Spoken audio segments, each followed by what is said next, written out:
Au Liban, une forte explosion dans un camp de réfugiés palestiniens près de la ville de Tyr. On compte des morts et des blessés. L'origine de la déflagration n'est pas encore connue. Plusieurs ambulances sont entrées dans ce camp et l'armée s'est déployée aux alentours.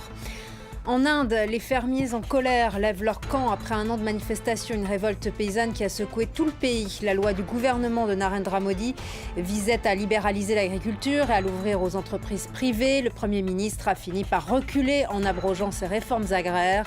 Nous irons à New Delhi dans ce journal. Aux États-Unis, c'est un coup dur pour les défenseurs du droit à l'avortement et les associations qui défendent l'IVG. La loi la plus restrictive sur l'avortement au Texas reste en place. Décision de la Cour suprême. Elle interdit depuis le 1er septembre aux femmes d'avorter après 6 semaines de grossesse. Bienvenue à vous tous et merci d'être avec nous. Une explosion a retenti dans un camp de réfugiés palestiniens de la ville de Tyr au sud du Liban. Selon des sources locales, la déflagration se serait produite dans un dépôt d'armes appartenant au mouvement islamiste du Hamas. Il y a des morts et des blessés, mais aucun bilan précis pour le moment. Marc Pope. L'explosion très puissante a été entendue à plus d'une dizaine de kilomètres. Elle s'est produite dans l'un des 12 camps libanais de réfugiés palestiniens, celui de Bourj el-Chemali, près de la ville portuaire de Tyr. Il s'agit du second camp le plus peuplé du pays. Il accueille plus de 25 000 personnes, faisant craindre de nombreuses victimes. Selon l'agence de presse Shebab, proche du Hamas, la déflagration a été déclenchée par l'incendie de bonbonnes d'oxygène destinées aux patients atteints du Covid. Une version remise en cause par l'agence libanaise de l'information qui parle de l'explosion d'un entrepôt d'armes appartenant au Hamas.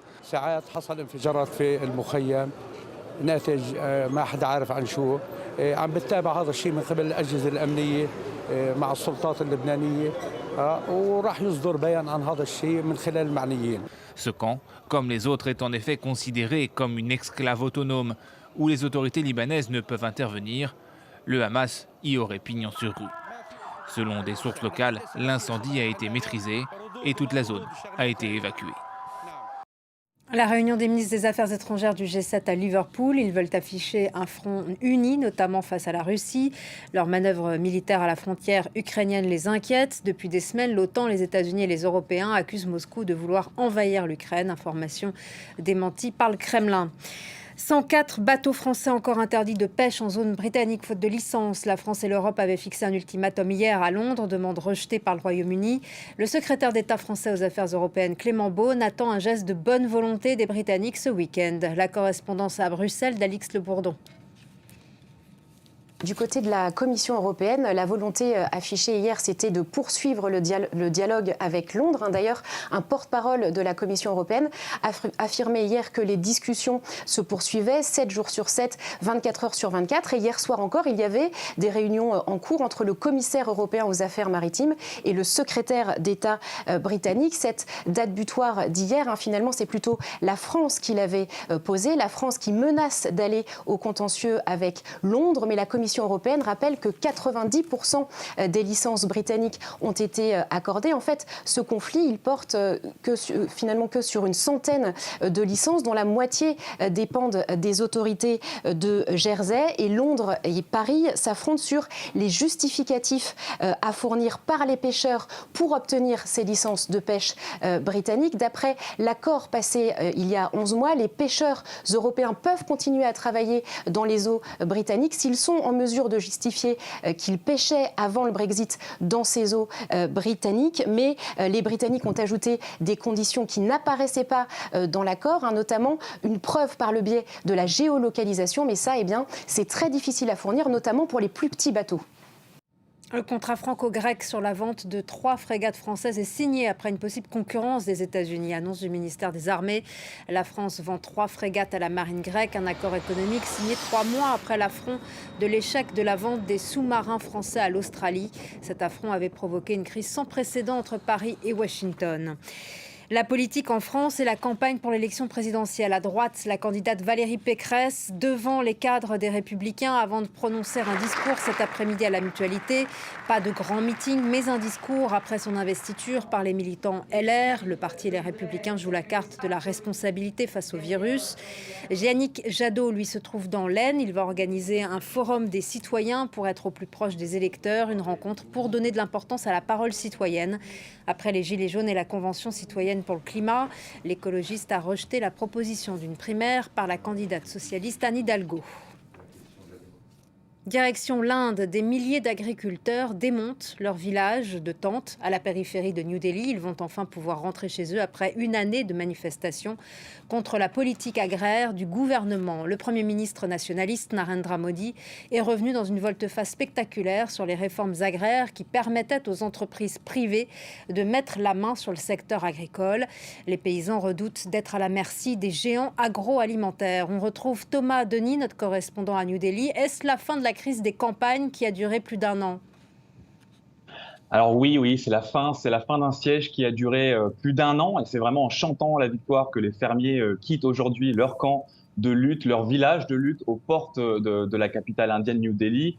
Les tentes sont en train d'être démontées, les tracteurs sont chargés de vivres, d'équipements, les fermiers s'embrassent, laissent complètement exploser leur joie. Et petit à petit, ils sont en train de libérer les voies rapides sur lesquelles ils s'étaient installés. Et dans les campagnes, c'est la même chose, hein, c'est la joie. Les familles attendent leurs héros, préparent de vraies festivités. Hein, sur la route du retour, des tracteurs un avion a même largué des fleurs sur le cortège de tracteurs. Dans les villages, on prépare un festin.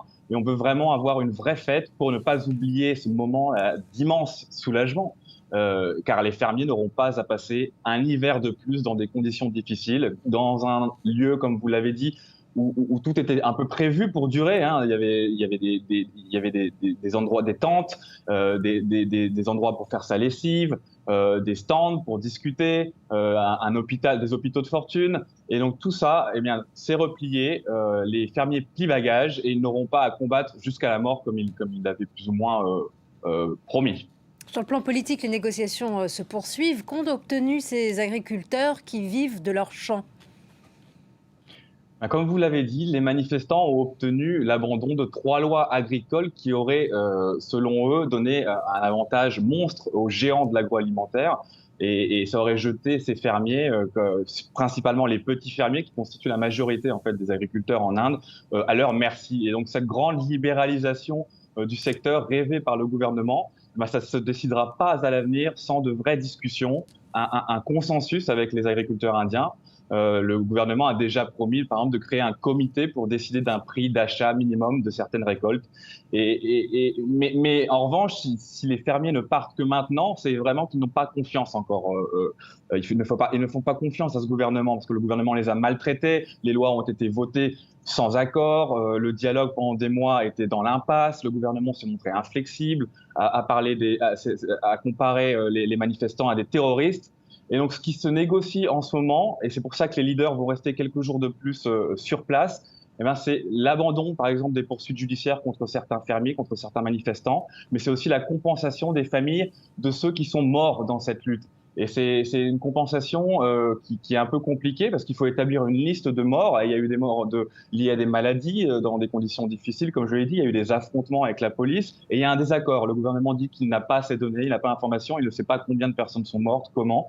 Et les fermiers revendiquent la mort ça varie entre 600, 700 personnes. Les médias sont plutôt autour de 300. Et donc, une fois que l'accord aura été trouvé sur cette liste définitive, les indemnisations financières seront lancées. Le gouvernement a promis des emplois pour les personnes les plus proches de ces fermiers morts pendant leur combat. Mais ce qui est sûr, c'est que cette année, la lutte acharnée de ces fermiers va rester dans les mémoires des agriculteurs et dans celle de tout le pays. Et la date d'aujourd'hui marque la fin d'un mouvement social historique et d'une victoire vraiment historique. Merci beaucoup Thomas Denis pour votre analyse. Merci à vous. La pandémie et l'impact sur les déplacements internationaux. Le Maroc a prolongé la fermeture de ses frontières au moins jusqu'au 31 décembre. Certains passagers se retrouvent bloqués. Une mauvaise nouvelle pour le tourisme, déjà en crise depuis près de 2 ans. À Marrakech, les opérateurs du secteur comptaient sur les fêtes de fin d'année pour se relever. Aujourd'hui, c'est l'inquiétude qui domine. Reportage signé de notre correspondant Jean-Marie Lemaire. Les annulations de séjour tombent en cascade depuis la fermeture des frontières le 29 novembre. Après 2 ans de difficultés, les agences de voyage commençaient tout juste à voir le bout du tunnel. C'est catastrophique avec toutes les annulations, avec la fermeture de l'aérien, avec tout ça, c'est une catastrophe. Voilà, on essaie de survivre, c'est tout. Autre difficulté, les voyagistes versent toujours des ARS aux hôtels pour confirmer les réservations, ce qui complique le remboursement des voyages. Les opérateurs craignent de perdre la confiance de leur clientèle. 80% des agents de voyage, ils ont pris de trésorerie parce qu'ils ont donné des avances et les avances jusqu'à maintenant ne sont pas remboursées. Parce que même les hôtels, ils n'ont pas une trésorerie pour rembourser les agents de voyage. Dans l'hôtellerie, 75% des établissements ont cessé leurs activités. Seuls ceux travaillant avec le tourisme local ou accueillant des séminaires arrivent à s'en sortir et éviter la fermeture ou le licenciement de personnel. Aujourd'hui, il ne faudrait pas qu'on aille plus loin dans les restrictions.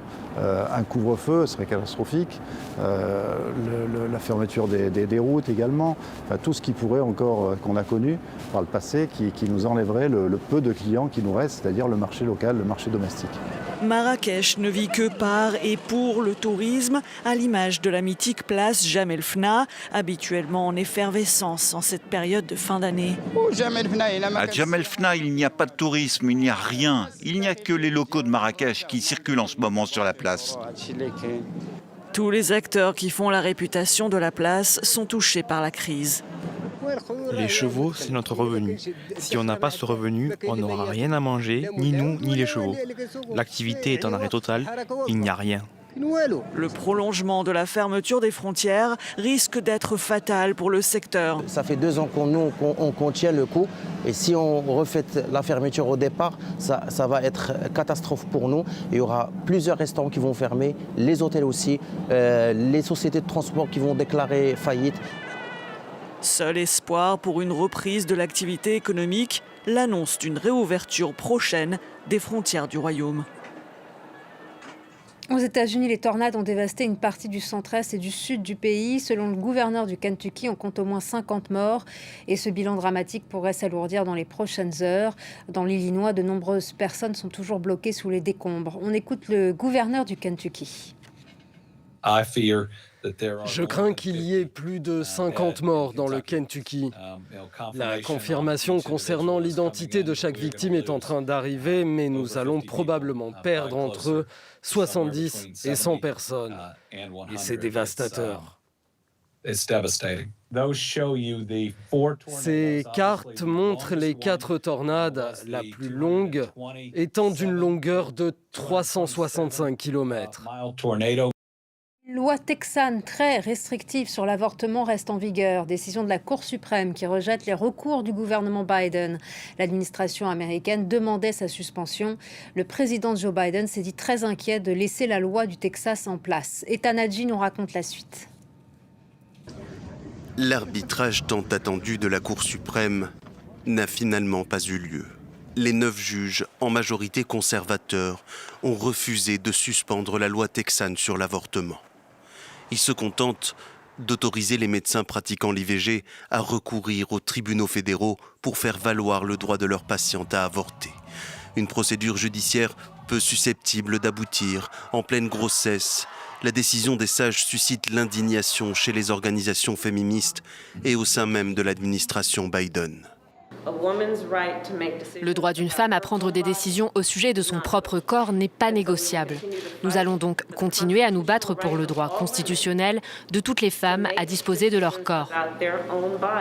Depuis le 1er septembre dernier, le Texas, ce vaste État conservateur du sud des États-Unis, interdit l'avortement aux femmes, même en cas d'inceste ou de viol, dès que les battements de cœur de l'embryon sont perceptibles, soit après 6 semaines de grossesse.